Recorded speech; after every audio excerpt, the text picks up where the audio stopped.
check the links below. They helped make this video possible. If any links break in the future, please comment. Step 1. Click anywhere in the gray area to remove this box. Once you click in the gray area, you will see 3 objects in your screen. The object we're going to focus on is the box right in the center.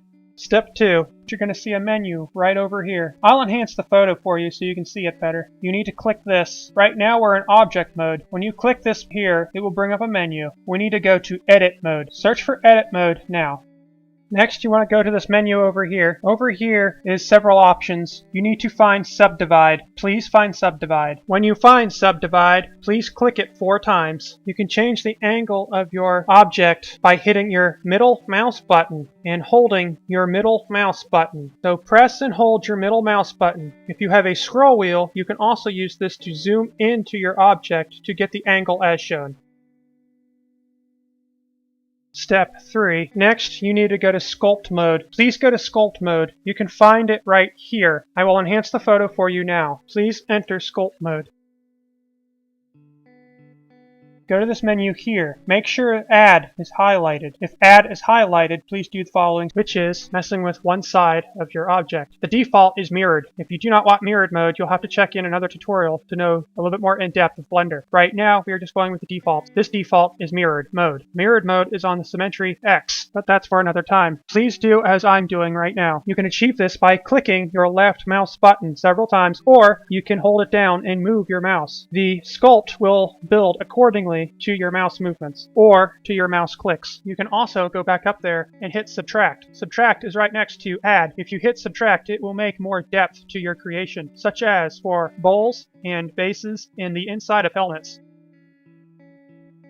Step 4. You must return to edit mode. Once you have returned to edit mode, you will notice that your object has been highlighted. You need to get rid of this highlight. In order to get rid of this highlight, please press A on your keyboard. Pressing A will suffice in this tutorial because we only have one object. However, if you hit A and you have more than one object, it will select all objects. But in order to select one object at a time, we will do another tutorial for that at another date when working with multiple objects. Right now, let's only focus on the one. Now, you want to zoom into your creation with your middle mouse button / mouse wheel. When you zoom in, you will want to go to each node that you wish to highlight. You are going to highlight each node, and in order to do this, you will need to hit Control and hold Control down while selecting each node as shown. You are going to highlight individual areas that you wish to keep textured. I will show you this right now. As you see, you want to start from the first node and work your way back around to the first node. What you want to do is basically make a complete connection. Just like a circle or a square, you want to make sure that the shape is connected. You do not want to go from one area to another without finally bringing back your nodes to the original destination. If you do not understand what I am saying, simply look at this photograph representation of what I am trying to explain. Step 5. Once that is done, you want to hit Control E. So please make sure you lift your finger off of the Control button and then get your finger off of the mouse button. Then hit Control plus E. Doing so will bring up a menu that looks like this. You now want to click Mark Seam. When you click Mark Seam, what it does is it saves that seam that you have just created. And you will notice that it has saved it by looking at the seam as it changes color very, very slightly. Now please follow along as I do the 2 sides of this face. On these 2 sides, I'm going to make simple squares for the sake of time.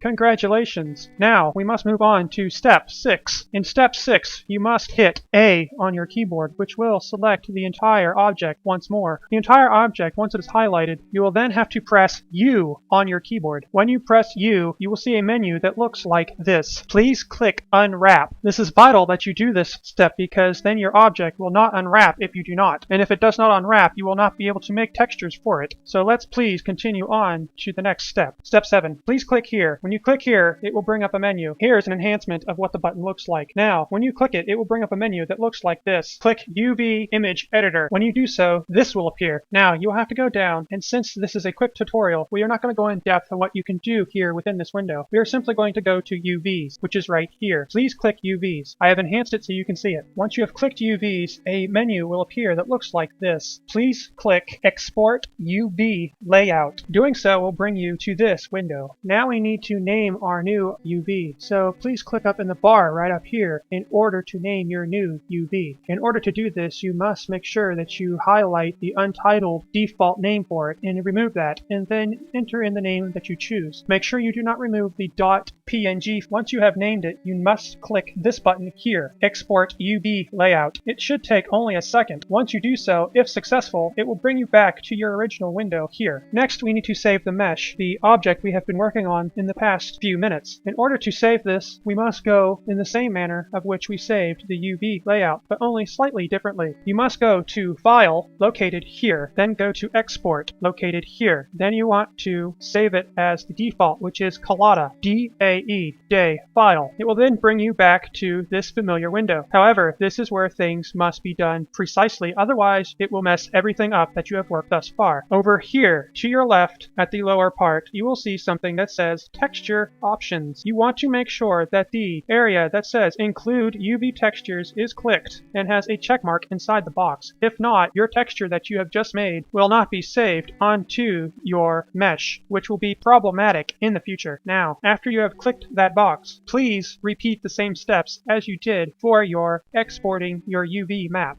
Next, go into your favorite editing program, whether that is Paint.net or Paint or GIMP or Photoshop. You now need to locate your UV mapping file. You need to click wherever it is at, wherever you saved it, and go there. Once you have opened the file within your favorite program, you now have to color it in. When you color it in, usually what I do personally is I put the UV map as the top layer, and I work on the layer below it. Everybody's preference is different. So, next, after you have filled it in and done what you've wanted with it, you must save it as a new file. Now, you must go to the beta grid and make sure that everything checks out. In order to access the beta grid, you can download the Firestorm Viewer. It is on there. Once you go to the beta grid and everything checks out, you are ready to upload both your mesh and the texture to actual Second Life.